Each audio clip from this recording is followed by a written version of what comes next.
For consumption and savings planning, we start off with understanding what consumer purchases are. It refers to items that are used in daily living, such as clothing, food, electronics, and appliances. And these are the purchases that most intimately frame your life. You live with these items and you use them every day, and they are an expression and a reflection of you, your taste, and your lifestyle choices. Therefore, your spending decisions reflect your priorities. Consumer purchases should fit into your budget. And by making an operating budget, you can plan to consume and to finance your consumption without creating extra costs of borrowing. You can plan to live within your income. At times, you have unexpected changes, such as loss of a job or a change in the family, that put your non-discretionary needs temporarily beyond your means. And ideally, you would want to have a cushion to tie you over until you can adjust your spending to fit your income. Therefore, purchasing decisions are always limited by the income available, and that means making choices. Your choices of what, where, when, and even how to buy will affect the amount that you spend and the utility, meaning the joy or the regret that you have ultimately that you get out of your purchase. Therefore, some of your purchases do involve few conscious decisions. For example, groceries because you buy them often and repeatedly. But there are other purchases that involve more decisions because they are made less often and involve costlier items such as a car. When you have to live with your decision for years instead of days, you tend to make it more carefully. Therefore, the decision process can be broken down into the following steps. Before you buy or pre-purchase, identify the product, compare attributes. Identify the market and compare price, delivery, or even the return policies and convenience. And identify the financing involved. But as you're about to buy or purchase, you need to negotiate attributes such as color, delivery, and style, negotiate the price and purchase costs, and negotiate payment. And after you buy or post-purchase, considering the following factors such as maintenance, how to address dissatisfaction. In short, the best way to really be able to save is to make these following habits. It's so super easy to slide into less than ideal spending habits without even noticing it. And therefore, the best way is to do the following. First, buy generic because generics and store brands can cost up to 50% less for virtually the same thing.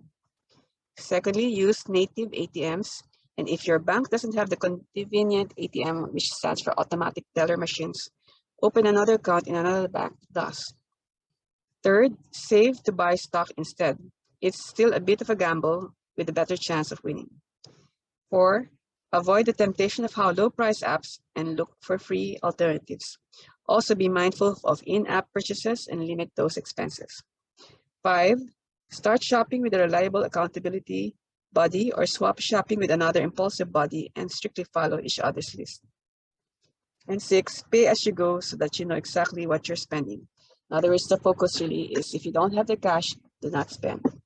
What you can avoid, on the other hand, is for better spending habits, do not buy brand name products. Use an out-of-network ATM. Most banks charge foreign ATM fees every time you use an out-of-network ATM, and those fees can really add up. Do not buy lottery tickets. Do not buy too many apps, and do not do impulse shopping if you're prone to impulse purchases, and therefore run a tab. Hopefully, all of these tips will be one way for you to save up more, but the main formula is given your current income, take away first the savings you want to target, say a percentage of your income, say 20%, and what is left is really what you will use to budget. And what you will spend it on are based on the decisions that we just discussed a while ago. Investment planning. Saving to build wealth is investing. When people have too much money to spend immediately, that is, a surplus of disposable income, they become savers or investors. They normally transfer their surplus to individuals, companies, or governments that have a shortage or too little money to meet immediate needs. And when you invest, you are transferring capital to those who need it on the assumption that they will be able to return your capital when you need or want it, and that they will also pay you for use in the meantime. So investment planning is important because the process of creating the policy requires thinking through your goals and expectations and adjusting those to the possible. It also gives the investor an active role in investment planning, even if the more specific details and implementation are left, let's say, to a professional investment advisor. Investment planning should be portable so that even if you change advisors, you can plan to go, your plan should be able to go with you. And with investment planning, it should also be flexible because it can and should be updated at least once a year.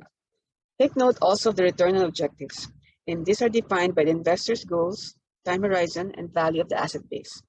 For risk tolerance, on the other hand, this is defined by the investor's ability and willingness to assume risk. Comfort with risk taking relates to personality, experience, and knowledge. Finally, there's also what you call constraints or restrictions to your investments, and these are on the basis of liquidity needs, time horizon, tax planning, particularly circumstances and obligations, legal restrictions, and unique preferences or circumstances. So, are you in the path to investing?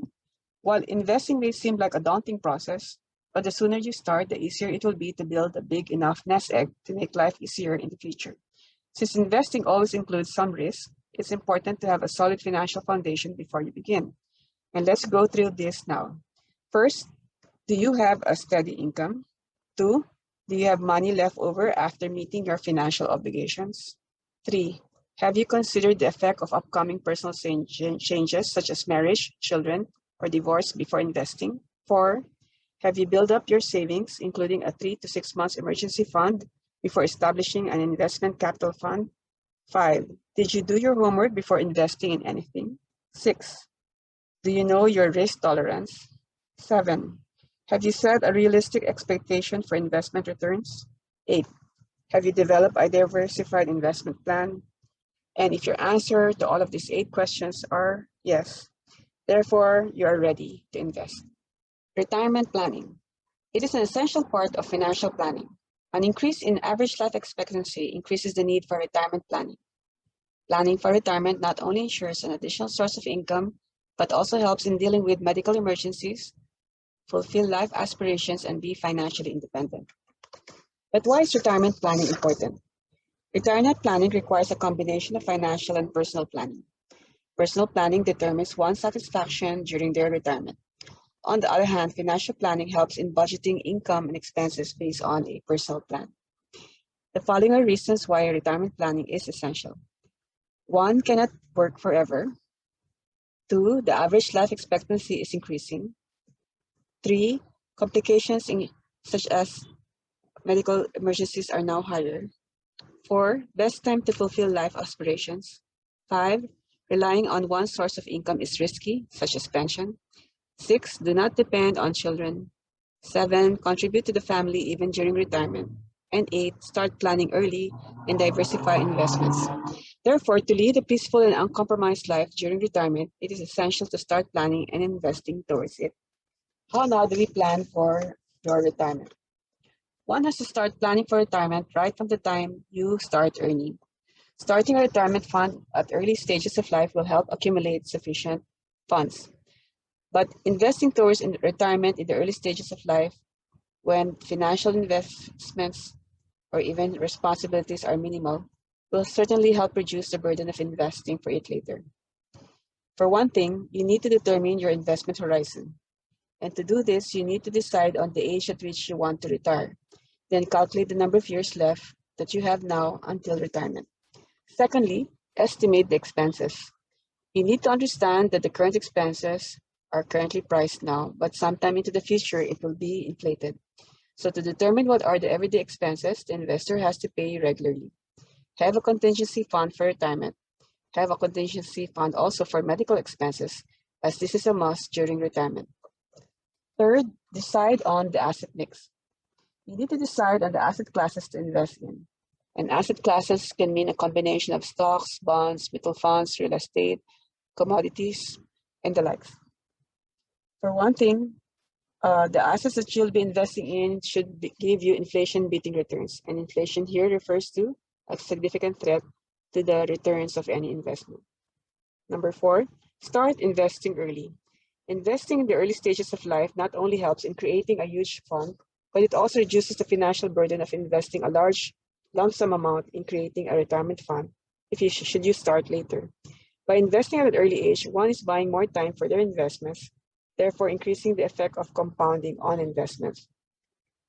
Therefore, with a smaller amount that you're just starting, let's say at the onset, you can easily reach your targeted amount. Number 5, avoid using the funds kept aside for retirement. One major mistake people make is to use the money set aside for retirement. You should refrain from using the retirement fund for any purpose other than the use of it during your retirement.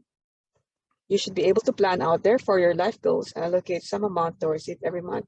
And in that way, each financial goal will have their respective funds. Estate planning. Estate planning is making the necessary arrangements so that everything you own, or what we call the estate, will go to the right people when you die. An estate may include land properties, vehicles, bank accounts, investments and insurance, furniture, jewelry, and other items of value. But why is it so important? For one thing, your estate will never go unintended beneficiaries.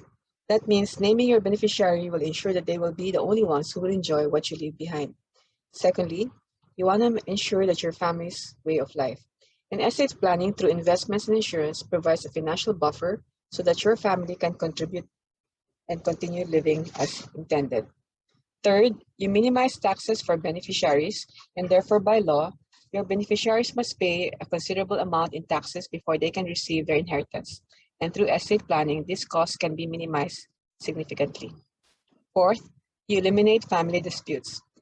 By naming beneficiaries and specifying their inheritance can minimize disagreements between family and relatives. 5, you will enjoy peace of mind. By having an investment plan in place means that you will sleep at night knowing the future of your loved ones is safe and secure. Therefore, investment planning can be a complex and tedious process, so it would be best to have another person help you along. Person can be a hired lawyer, a professional financial advisor, or a trusted friend who can help with the planning, documentation, and fulfillment of your will. Income tax planning. Tax planning is the process of analyzing a financial plan or a situation from a tax perspective. The objective of tax planning is to make sure that there is tax efficiency. With the help of tax planning, one can ensure that all elements of a financial plan can function together with maximum tax efficiency. Tax planning is a significant component of a financial plan.